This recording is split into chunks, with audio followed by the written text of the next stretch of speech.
then it won't be as bad as a major. So I'm a believer in maturity models and not being binary. As you know, we go back to the 27001. There's a lot of organisations out there that'll say, yeah, we're 27001 compliant. It's kind of a meaningless statement in a lot of regards. But you know, how compliant is I think the work they should be looking at, sort of thing. How far are you down the path of bringing an application whitelisting? How far? What's your patching regime? Can you go straight to production, or do you have a 2-month test environment? Lots of questions to go through. I think the question was really coming more as well from the angle of if we look at the triangle between public sector, private sector, and individuals. You know, at the end of the day, it's always about trust in one way.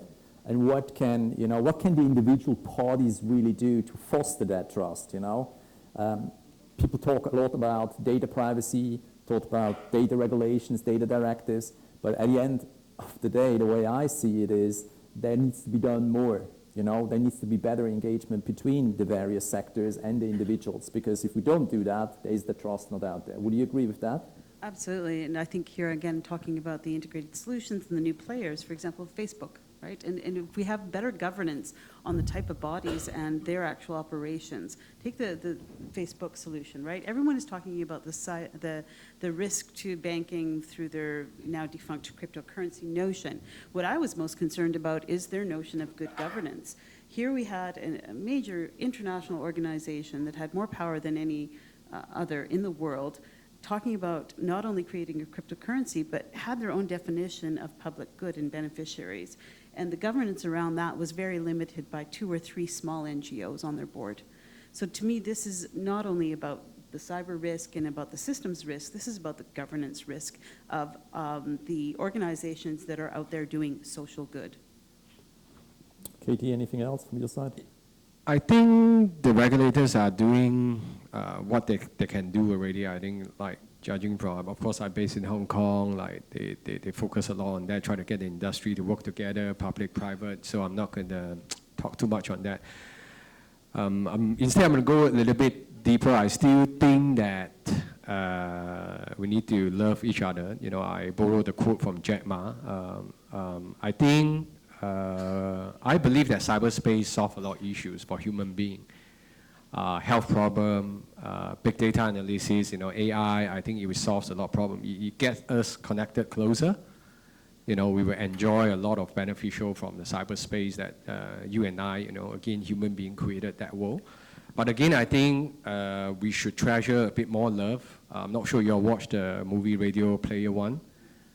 I think that's a very fantastic movie. So it talks about, you know, you get hooked up on the cyberspace and you forgot about the people who sits beside you and stuff like that. I think if we treasure more back, because the problem with cyberspace is that when we talk, you don't feel. So the love is losing or lacking love in the society, you know. So I hope if anyone thinks about cybersecurity is just a sub-side product, you know, of cyberspace. If you think about it, again, we all believe that that's our future, okay? Somehow that's, if you look at startups, everyone is going there, you know, like as long as you got blockchain, you got cloud, you got AI, you got IoT, you can raise some money. So, and the valuation is high, right? So again, instead I chose love is something I think it can solve the problem. Very good point. Running over with 6 minutes left, but there's still lots of very good questions here, and I would like to go some more through here at the moment. And one of them is really important. We're all aware of, when it comes down to cybersecurity, that very often we spend a lot of time internally, right? Because we think, sometimes at least, our internal staff is the weakest link, right? Cybercriminality is sometimes coming from the inside. Now, one of the listeners obviously comes with a very justified point from my point of view, which is along the lines, are we underestimating currently the importance of external attacks? So if we take, for instance, as financial institutions as an example, then from my experience point of view, we have DDoSs, right? Distributed denial of service attacks, but these attacks are very often to detract from the real aim, which very often is stealing data or financial theft. Are we giving enough justice at the moment towards external attacks rather than more just too focusing internally at the moment? What are your views? Maybe Nigel. Again, we all love statistics, but successive surveys in Australia have basically shown 1 in 5 cyber attacks is an insider. Whether that insider is disgruntled, bored, not on top of their game, whatever is the unknown bit. And I'm a believer that usually most insider attacks are not malicious; they're just silly as, you know, they're not. They're just trying to look at workarounds and those sorts of things. So that's an interesting one in itself, but it does mean 80% are coming externally, and they come, you know, fast and they come loud, and I think, you know, organisations need to be prepared for them.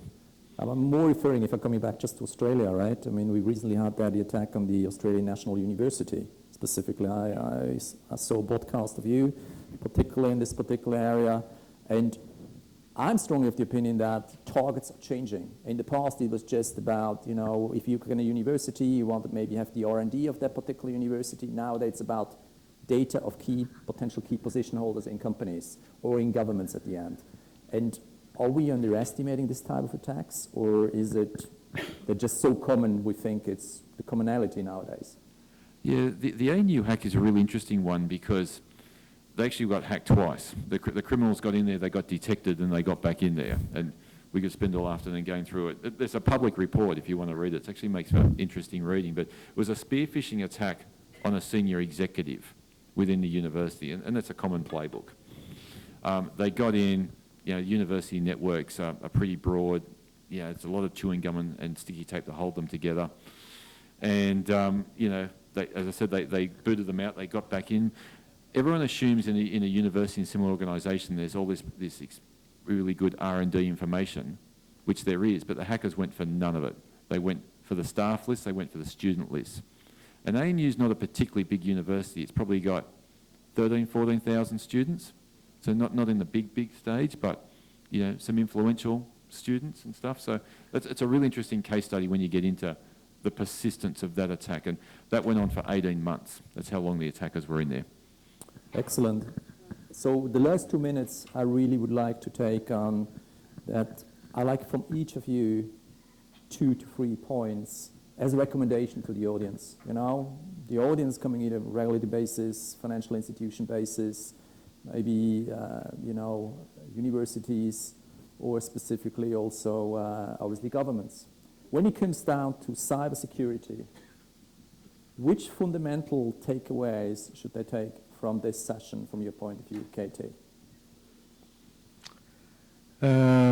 Besides love, I think, in my view, after dealing with all these issues for the past 13, 14 years, my view is that I think something that we all can work together to solve this issue is that if you think about it, the law is outdated. Okay, there is one cyberspace in the world. Okay, there's one internet. You don't have to sit in Hong Kong to hack Hong Kong company, and I don't have to sit in Philippines to hack a Philippine company. How are you going to catch me? The law that we all human beings created is by border. And we are currently using that in the new world that we created. Do you think that's effective? You can talk about Interpol, how we want to collaborate, but you know how international people, when they stick together, oh, you are blaming my country, hacking your country critical infrastructure? No, of course not. That's not true, you know? So I would suggest, and I think, if you think about this also, I mean, I know a lot of hackers in my personal capacity, you know, whether they're black hat or white hat, you know. They are not really bad people. But they do it because, actually, they do it because there's no consequence. That's how human beings create crime, because they know there is no consequence. Catch me if you can. Go back, you know, Leonardo DiCaprio, that movie, Catch Me If You Can. I hardly see hacker being caught because of regulatory regime. And there's more to it. I can tell you the cyberspace issue, if you look at the cloud providers, they are now the biggest jump holes, the platform used by hacker to hack. How is the KYC done on the cloud providers? credit card. My son can do it. You know? Do they have a KYC like the bank? Should we thinking about a KYC to cloud providers or connectivity to the cyberspace? Oh, you know, cost of doing business may not be good. So I would say regulations, yeah. Nigel? Create a strategy, and for the next deep dive from the strategy, create good digital citizens amongst your users. Catherine? I'd come from it even further down to say that this isn't about strategy, this is about governance as well. And as we're building out the integrated new solutions, be aware of the unintentional consequences of what we're creating, and also the vulnerabilities that we're creating that have those consequences, whether they're purposeful attacks or malicious attacks or not. Great. I have a couple of points which I just briefly want to bring up. If you can bring them, 5 conclusion points from my side, which I want you to take away. So if you can go to the next slide, please. One thing we didn't really talk in detail is fundamentally cybersecurity is an absolute top minister level responsibility and board responsibility. The second thing I want you to take away, it's not about if, it's about but when an attack will happen in one way or the other. And you need to stress test your capabilities from a defense point of view. The third one is really the following thing. Over the last 10 years, we added roughly 2 billion new internet users on the net. Digital accessibility means digital inclusion, means financial inclusion, means social inclusion, and there's a certain triangle.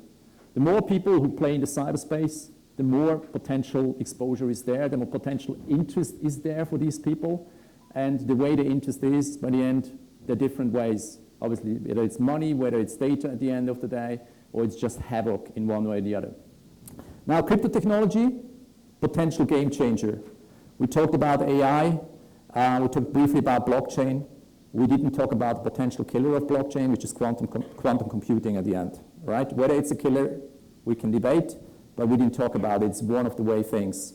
And now the fundamental takeaway is really about no company, no government is big enough to solve the entire problem related to cybersecurity.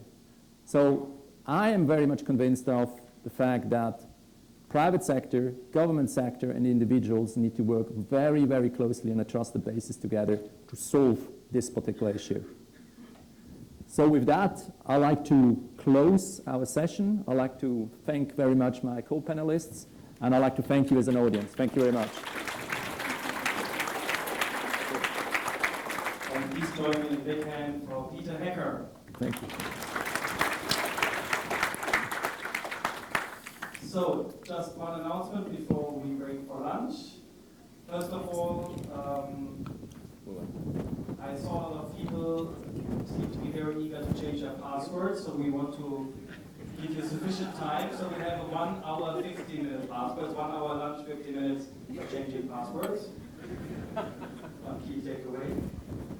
And secondly, when you come back, the room will be changed again into 3 parts. And again, simple system, 7A, 7B, 7C. So if you are interested in digital ID, you come to here, 7A. If you want to talk about subtech, regtech, it's in the middle, I think, correct? And 7C about regulatory sandboxes, I think, and industry sandboxes will be in 7C, will be over there. Very easy system, and then that means please take your belongings, especially if your belongings are in the middle of the wall, so that you don't have to look for it after lunch. Thank you very much. See you 1 hour, 50 minutes from now. And the lunch is again an executive dining room. Just follow the crowd.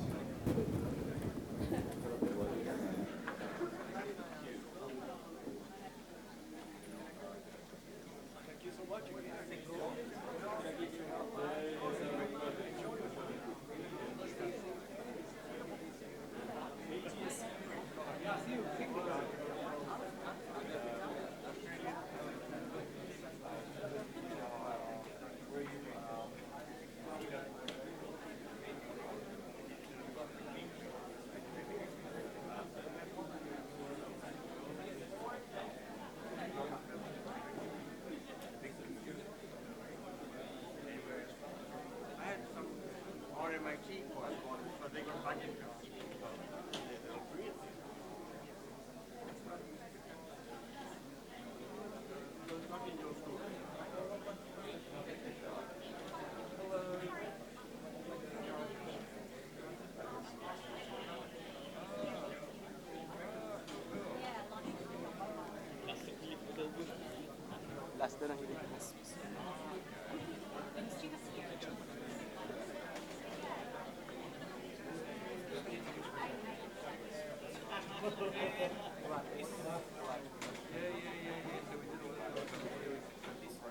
so